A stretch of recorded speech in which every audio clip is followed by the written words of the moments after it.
Olá, tudo bem com vocês? Estamos aqui de novo para dar continuidade na nossa disciplina de Geografia e Recursos Hídricos, da licenciatura em Geografia, que nós vamos trabalhar hoje a unidade 2, que trata de bacias hidrográficas e entendimento dessa bacia hidrográfica como um recorte espacial para o uso sistêmico dos recursos hídricos. Nessa aula, nós teremos esses tópicos. Essa é a sequência que a gente vai trabalhar. A gente vai trabalhar o conceito e a definição de bacia hidrográfica, lembrar sobre as bacias hidrográficas, né, as grandes bacias hidrográficas que temos no Brasil, responder a um questionamento do porquê estudar a bacia hidrográfica, e isso está relacionado com a importância do sistema fluvial, com os próprios fatores fisiográficos da bacia, tá? E como é que a gente pode vê-la realmente como uma unidade de estudo e quais são os cuidados que a gente tem ao tratar dessa unidade do estudo. E como nós estamos falando a partir do Maranhão, né, pelo Instituto Federal do Maranhão, eu também estou localizada no Maranhão, né, estou falando com vocês de São Luís. Eu finalizo essa aula falando um pouco sobre as bacias hidrográficas do e no Maranhão, tá certo? Então vamos lá na nossa atividade de hoje. A bacia hidrográfica. Essa figura que vocês estão visualizando ao lado é uma das centenas, milhares de formas que a gente tem de demonstrar o que é uma bacia hidrográfica. Eu vou mostrar várias figuras para vocês no decorrer da aula e vocês vão poder ir acompanhando por aí.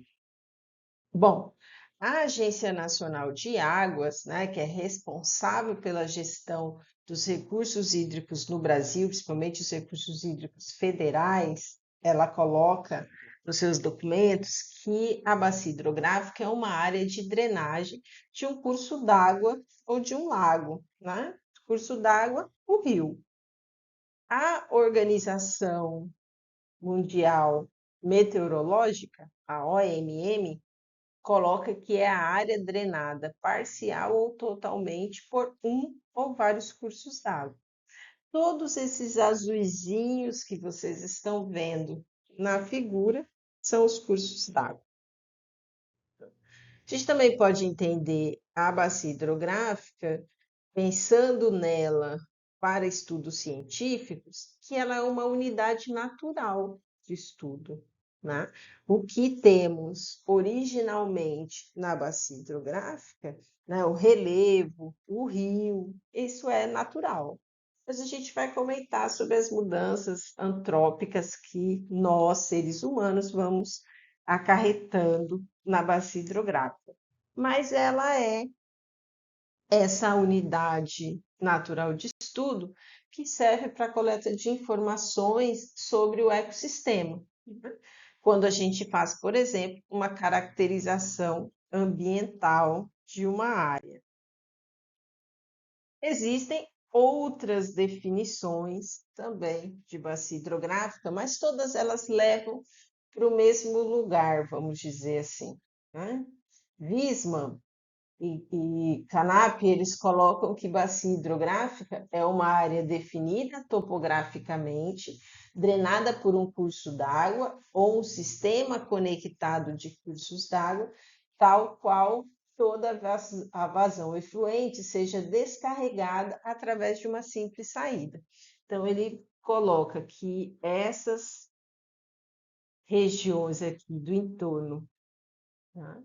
Está tratando do relevo, está tratando de diversos canais e esses canais eles vão se encontrando, ou seja, eles vão confluindo, tá?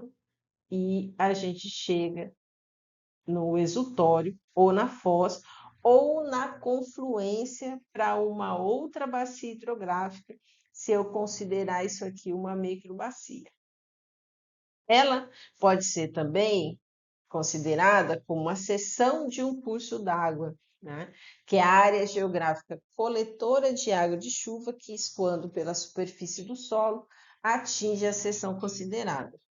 Então, a figura também traz a mensagem aqui relacionada à precipitação e o que acontece no processo de escoamento superficial. Vamos ver tudo isso em detalhes ainda nesta aula. Mas eu quero colocar para vocês antes essa figura aqui, né?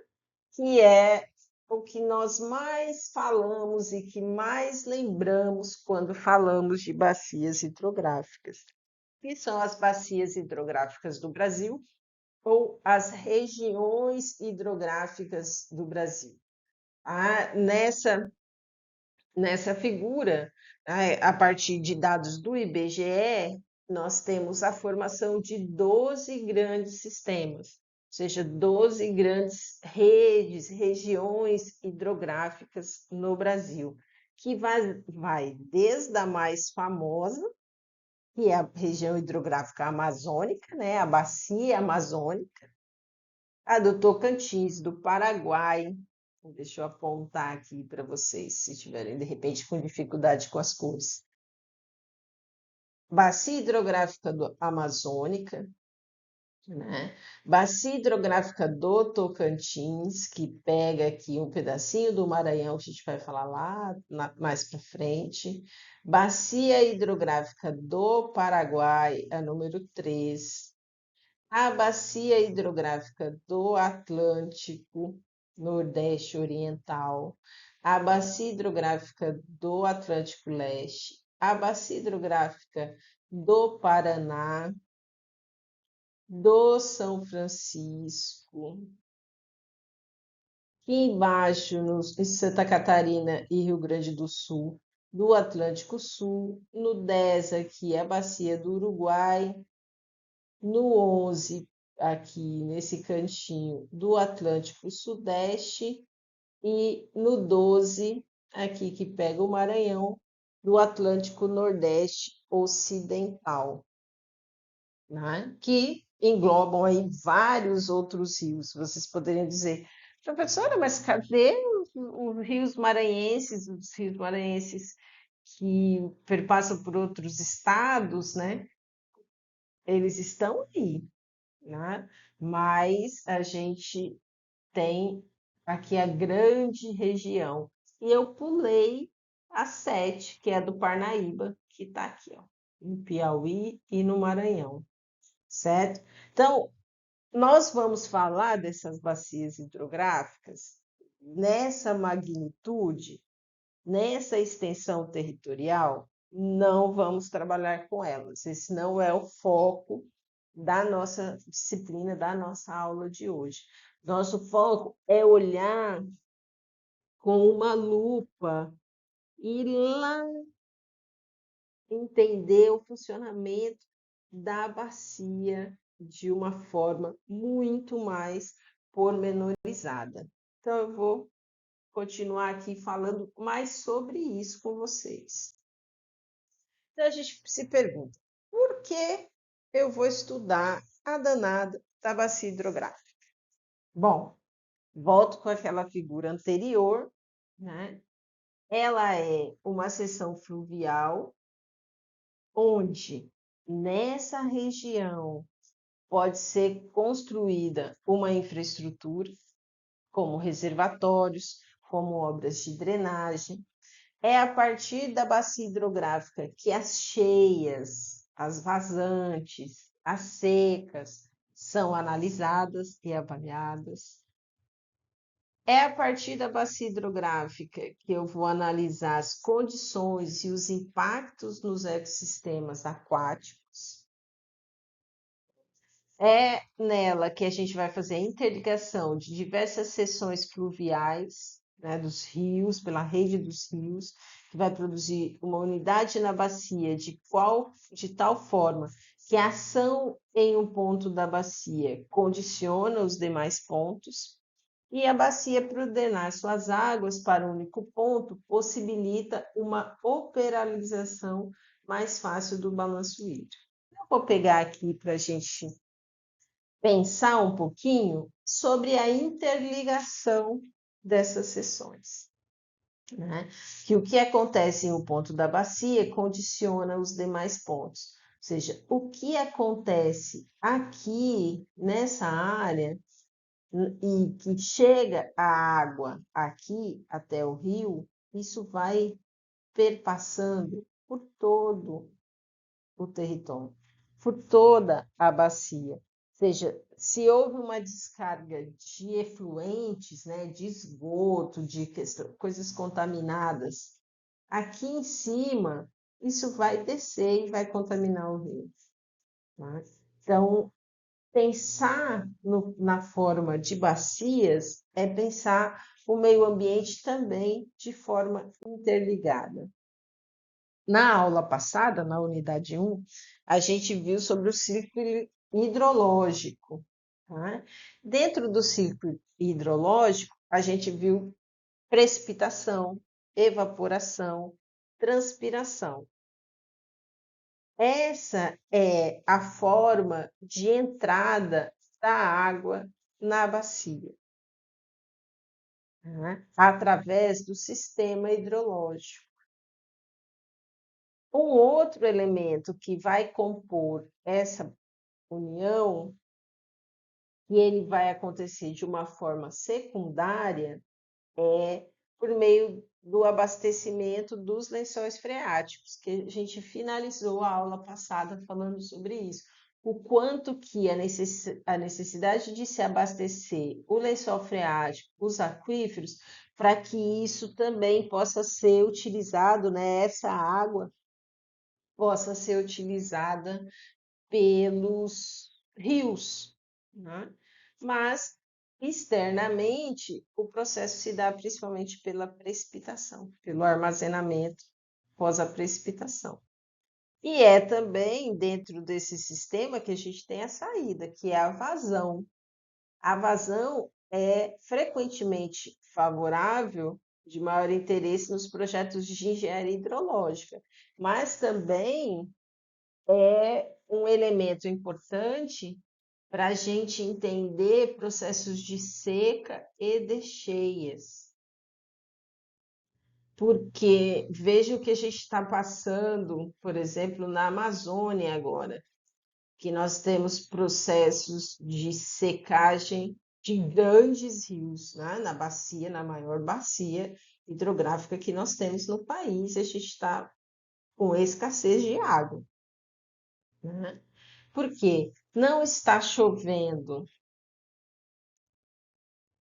não está chovendo nas cabeceiras, como a gente chama, né, nas nascentes dos rios, e isso vem, essa falta de precipitação aqui vem acarretando mês a mês a seca no restante do rio, tá? Então, tá parando de abastecer aqui, aos poucos vão parando por aqui também, da entrada de água, da entrada vinda da precipitação, e o que vai ocasionar a seca. O mesmo acontece com as enchentes, né? Com as cheias dos rios. Quando a gente fala assim, olha, a defesa civil, né, por exemplo, nos diz que daqui 2 dias determinada área vai estar inundada, ela está fazendo o estudo da bacia hidrográfica. Porque se está chovendo na cabeceira da bacia hidrográfica, nas nascentes da bacia hidrográfica, quanto tempo esta água que está precipitando aqui vai demorar para chegar aqui? Então, estudos hidrológicos, estudos relacionados ao balanço hídrico e ao sistema hidrológico vão nos mostrar como e em quanto tempo nós teremos uma vazão maior em determinadas áreas. Então, é importantíssimo a gente ter esse entendimento de conjunto, né, que vai além, veja, vai além de sabermos quais são as grandes bacias hidrográficas brasileiras. E E um outro ponto, tá, é que a própria lei, né, da Política Nacional de Recursos Hídricos estabelece que a bacia hidrográfica é a unidade de planejamento desses recursos. E quando a gente está falando de bacias, e mostrei essa figura anterior para vocês, mas como eu disse, existem várias outras que podem demonstrar esse sistema para a gente. Então, aqui é um modelo muito utilizado, que muito aparece nos livros didáticos, tá? Por mais que não tenhamos, repito, essa característica aqui, né? Não necessariamente essas nascentes, como é o caso aqui no Maranhão, estejam em áreas tão elevadas como essa, né? A nossa topografia é bem menos acentuada. Por mais que tenhamos aqui para o sul do Maranhão áreas como a Chapada das Mesas e outras áreas elevadas, ainda não chegam, né, a ter essa característica aqui. Então, numa sala de aula, por exemplo, é importante a gente analisar essa figura e relacioná-la com a nossa realidade. E a bacia hidrográfica é dividida em vários subsetores, né? A gente tem desde as nascentes, os dispersores de água, que são os divisores de água, as margens, né, direita e esquerda, o rio principal, processos de cachoeira, rios que são os afluentes, ou seja, que encontram esse rio principal, e os cursos, curso médio, curso superior e curso inferior, né? Curso superior mais próximo da nascente, curso médio, o que percorre grande parte da bacia, e o curso inferior já próximo da foz, né? Isso é o que a gente chama de sistema fluvial. E aqui no Maranhão, utilizando como exemplo, eu mostro aqui para vocês três bacias bastante importantes. A bacia do Rio Pindaré, essa azul, a bacia do Rio Mearim e a bacia do Rio Itapecuru. Todos os tracinhos em preto que vocês estão verificando são cursos d'água. Então, a gente tem o Rio Mearim, que é o rio principal, e os rios secundários, ou os afluentes, né? Então, nós somos um estado bastante rico, né, em hidrografia.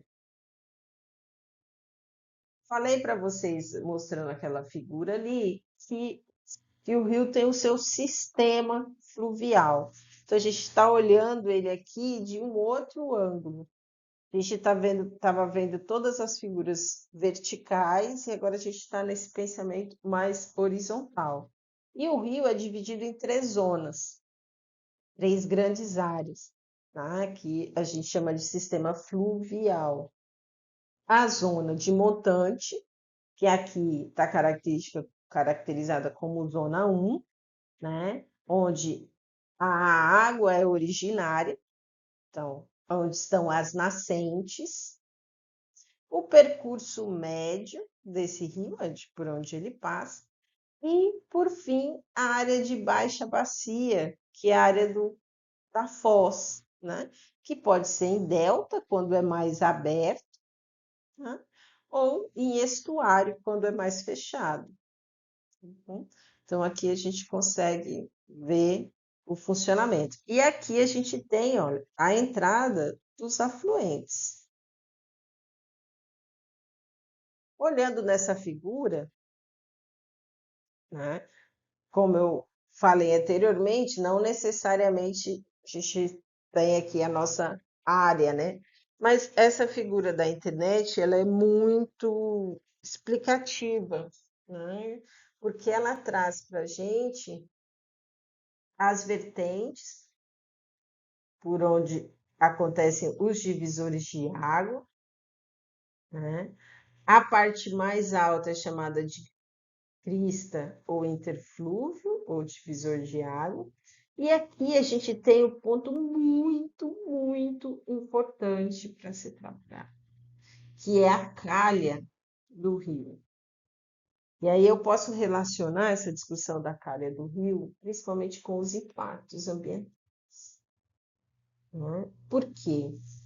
Essa figura, ela não traz uma área urbanizada, mas o que a gente tem, por exemplo, na maioria dos estados, é a ocupação urbana acontecendo às margens dos rios. E no momento de cheia, o que que acontece? Acontecem as enchentes e as inundações. E com isso nós somos impactados diretamente pelo curso d'água. Mas na realidade, nós é que ocupamos.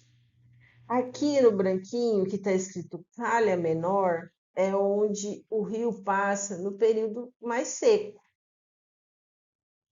A calha maior é aonde ele, a partir da chuva e o aumento da sua capacidade, o aumento da sua vazão, ele vai expandir, vai encher, né? E se nós estivermos morando aqui, o que é que vai acontecer, né?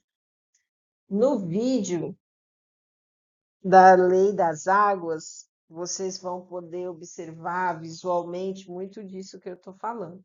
Então, não deixem de assistir o vídeo que eu coloquei lá como material complementar sobre a Lei das Águas. A gente consegue enxergar isso de uma outra forma também, né? Na forma de desenho, né? De um croquis, né? Que traz a geometria do canal fluvial. É isso aqui que eu estou falando para vocês. Ó. O leito vazante, onde tem, né, a água no período seco, depois no período normal e, inclusive, em períodos de cheia, o que é que o tanto que ele ocupa. E as margens, né, onde deveriam estar as matas ciliares e que a gente não encontra na maioria dos nossos rios, teriam o dique. Essas áreas aqui, elas foram densamente ocupadas pela população e são elas que sofrem maiores impactos. Interessante a gente olhar isso também no mapa. Trouxe esse recorte aqui de um mapa, né, que traz a hypsometria, ou seja, que traz as curvas de nível, né?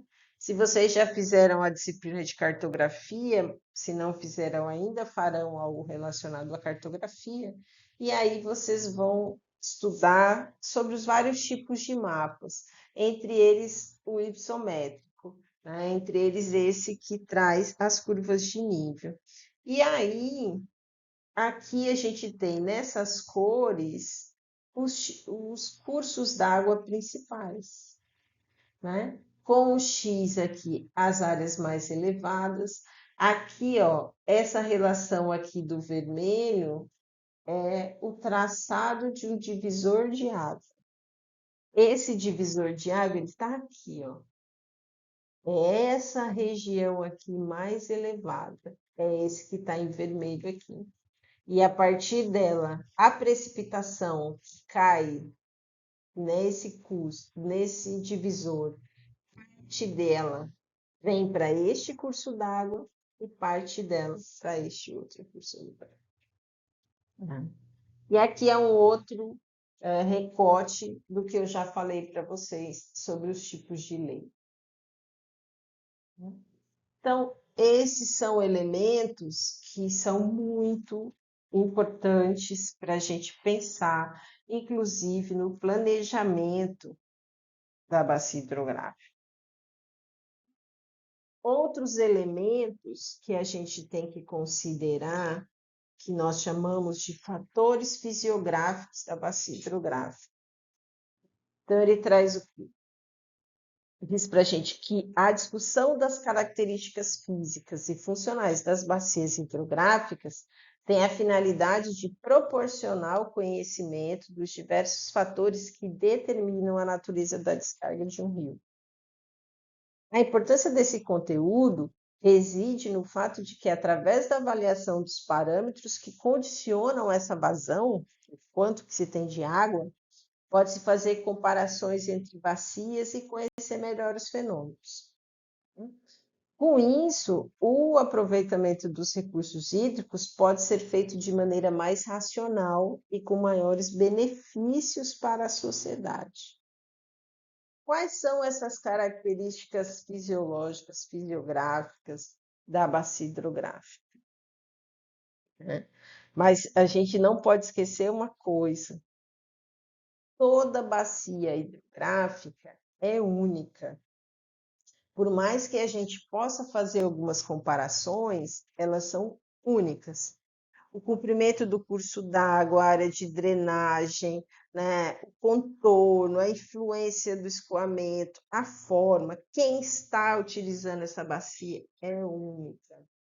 Né? Então, quando vamos tratar de bacias hidrográficas, a gente precisa trabalhar no nível de detalhe. Entre esses níveis de detalhe, a gente pode considerar outros fatores também, né? Como qual é o uso do solo nessa bacia? O que se tem de área urbana, de agricultura, de desmatamento, de pecuária? Quais são os tipos de solo dessa bacia? Arenito, argiloso, que tipo de solo? Latossol? Qual é a área dela? Qual é a forma dela? Né? A maior parte dos desenhos que a gente vê, até vou utilizar um daqui a pouco para vocês, diz respeito à forma dessa bacia. Né? A gente sempre faz o desenho no formato de folha, né? Mas elas são completamente diferentes uma da outra. Qual é a declividade? Qual é o nível de elevação dessa bacia? A declividade do curso d'água, do tipo dessa rede de drenagem, ou seja, eu estou falando do tipo e da densidade de drenagem, quantos afluentes tem esse curso d'água? O quanto de afluentes abastecem de forma conexa e duradoura nessa bacia? E o quanto é que eles abastecem? Então, são pontos que a gente precisa entender, pensar e trabalhar na hora da análise da bacia hidrográfica. E essa bacia hidrográfica, como eu digo para vocês desde o começo, é uma unidade de estudo. Então, a legislação já diz que ela é uma unidade de estudo e de planejamento, então eu tenho que pensar tudo isso alinhado com elementos de planejamento. Né? Então, a ênfase que vem sendo dada nos últimos anos aos fatores ambientais na elaboração de planejamento, em geral nos estudos e preservação dos ecossistemas existentes, parece vir reforçar a tese da bacia hidrográfica como uma unidade ideal para o desenvolvimento de tais trabalhos, sem perder de vistas as interações existentes nas áreas que lhe são circunvizinhas. A partir da bacia hidrográfica, a gente pode fazer diagnóstico, prognóstico, definir ações, né? Trabalhar o conhecimento, trabalhar a previsão e implementação de etapas. Tá? Então, o que pode acontecer nessa bacia? A partir de qualquer ação que esteja sendo colocada nela ou que se pretende colocar nela. Né? Nós vamos, por exemplo, colocar uma estação de tratamento de esgoto junto com uma estação de abastecimento, de coleta de água? Não, né? Então, tem que se definir em que local a gente vai utilizar essa água, essa bacia. Então, são elementos que a gente precisa pensar. Isso se pensa a partir de quê? De inventário, de diagnóstico, de pensamento, tanto dos aspectos físicos quanto socioeconômicos, né? Para que a gente possa ter recomendações para que o manejo dessa bacia seja adequado, né? Aí aqui está a figurinha que eu disse para vocês que a gente trabalha a bacia com formato de folha. Isso aí é a ideia do Strahler, que apresentou para a gente na geografia física essas divisões da bacia. Então, aí aqui vocês conseguem enxergar 3 pontos: a bacia de grande escala, mesoescala e microescala. Ou seja, cada curso d'água desse que tem e que compõe uma bacia é uma outra bacia, né? Imagine a bacia do Amazonas, quantas microbacias e mesobacias a gente tem lá, tá? Os riozinhos que vão compondo, são os diversos milhares de efluentes que chegam a compor o rio Amazonas, né? Então, vão pensando nessa lógica aí, né? E ao pensar nessa lógica, tem alguns pontos que a gente precisa também refletir em relação à bacia hidrográfica. Cuidados que a gente tem que ter ao tratar dessa unidade. Aí eu falei para vocês da folhinha logo lá no slide anterior, e eu trago nesse slide aqui essa figura da bacia hidrográfica que eu estudei no meu doutorado. Eu estudei uma parte dela, uma microbacia dela no meu mestrado e essa bacia no meu doutorado, né? E é uma bacia hidrográfica predominantemente urbana, onde principalmente o município que está aqui, o município de Rio Claro, né, que é toda essa mancha mais escura, e aqui está a área urbana de Rio Claro, né? Áreas muito urbanizadas. E se a gente pensar em São Luís, pensar na Grande Ilha, pensar na cidade de São Paulo, né? Pensar em lugares como esses, a gente vai pensar o quê? Nas bacias hidrográficas urbanas. Todos os modelos que eu mostrei para vocês anteriormente estão dando características para a gente de bacias hidrográficas de aspecto natural, mais voltadas para a área rural. Mas nas cidades nós temos os rios, e esses rios são compostos das bacias hidrográficas.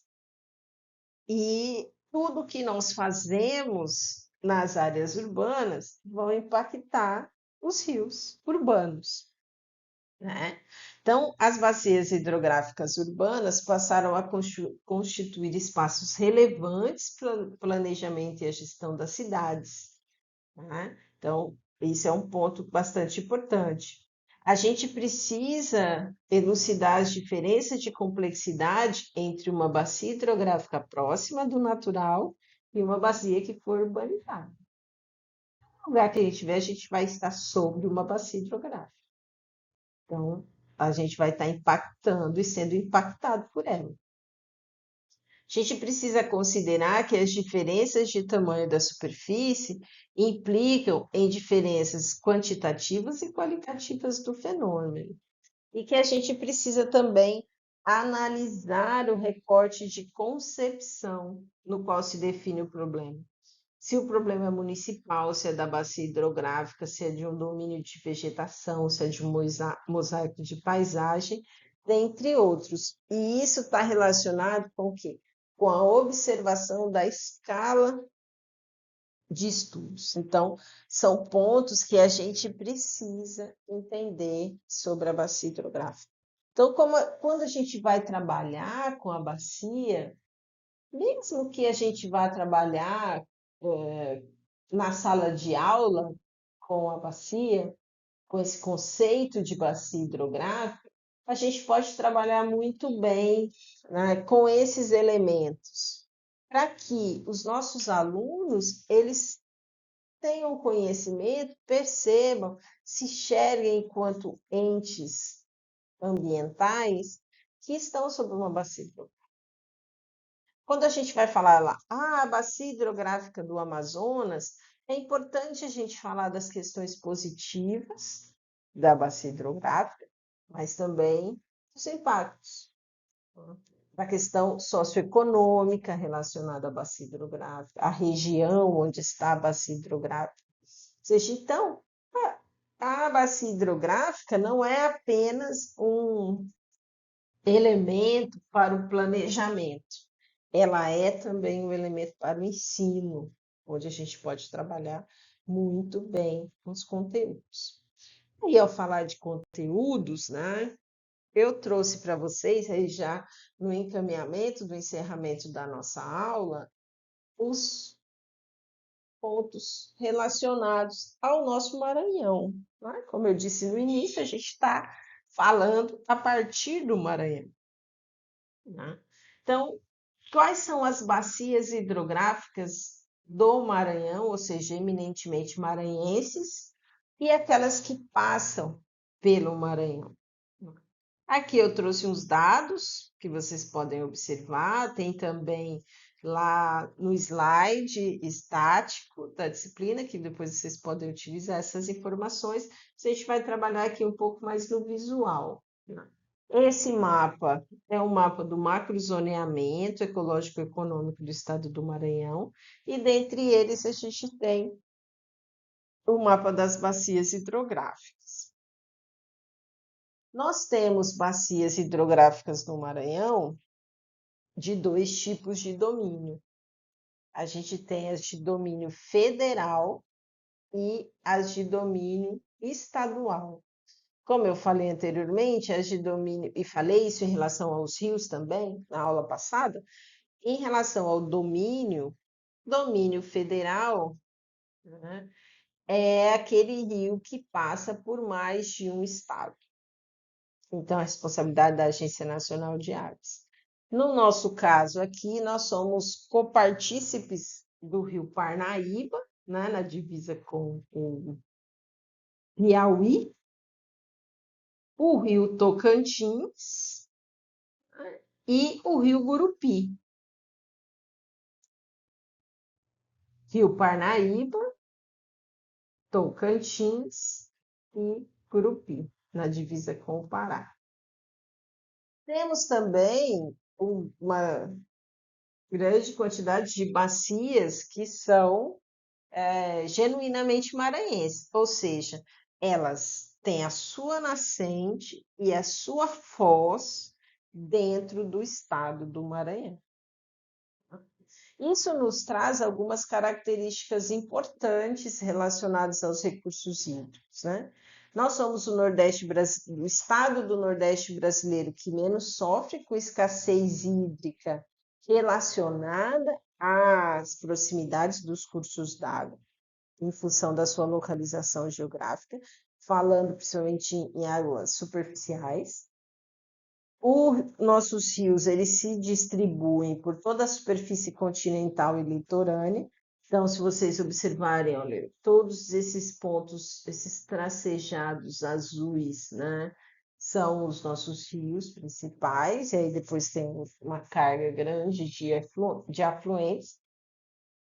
A gente tem presença grande de grandes e extensos rios que são perenes e exorrex, ou seja, eles percorrem o território, né, e o seu exutório tem estuário, formação de muitos lagos, temos um grande volume de água subterrânea, apresentamos rios com potencial de navegabilidade e são rios bastante viscosos, né, de coloração, principalmente os rios da porção ocidental.